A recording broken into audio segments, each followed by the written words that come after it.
Greetings from Washington. This is Peter Thomas with the National Association for the Advancement of Orthotics and Prosthetics, here to bring you up to date with what's occurring and the impact that Washington policy is having on orthotic and prosthetic care. First, let me start with the debt ceiling. There's been an agreement by the Congress and the President to essentially suspend the debt ceiling until May 19th. And that means that the Congress has about 3 more months than it otherwise would have to try to reach some agreements on spending, reducing spending, primarily of entitlement programs, and perhaps some tax reform changes to try to bring the budget into greater balance and to try to reduce the overall national debt.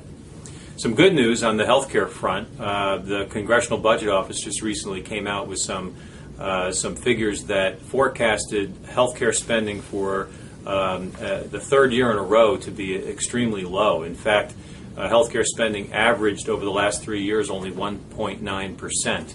This has a major impact on what they call the baseline moving forward, and basically has created a much lower spending rate on healthcare in this country than was expected, and that's been occurring over the last several years.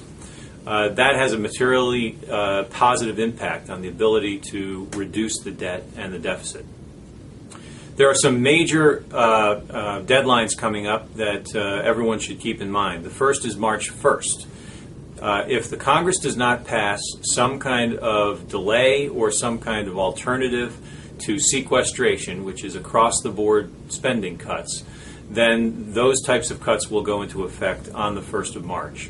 That affects not only defense programs, but it affects all other programs funded by the federal government, except a few that have been held harmless, such as Medicaid and Social Security.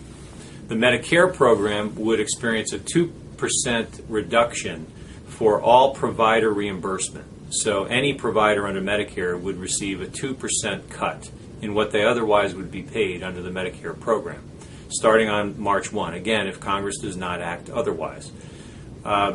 That's a major cut, but when many people see what the alternative might be in terms of a Medicare reform package, that 2% cut actually might be the best of all worlds for providers. We'll have to wait and see what Congress comes up with over the course of February.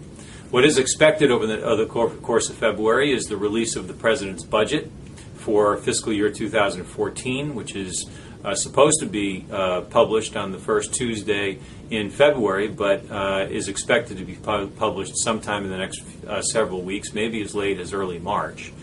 And then, of course, at the end of March, March 26th, the existing continuing resolution that funds all the federal agencies will expire, unless Congress does one of two things. Unless they pass a continuing resolution that continues to fund the federal agencies throughout the rest of the year, fiscal year, which ends September 30th, or if they pass just a series of appropriations bills which fund the federal government. They have the same, in the end, they have the same effect.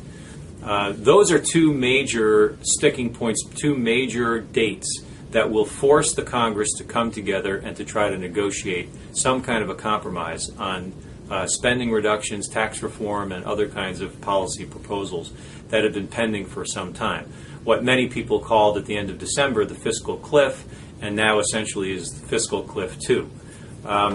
There are other things in play, though, in Washington while this budget debate plays out. One of them is a continuing raft of regulations coming out of HHS implementing the Affordable Care Act.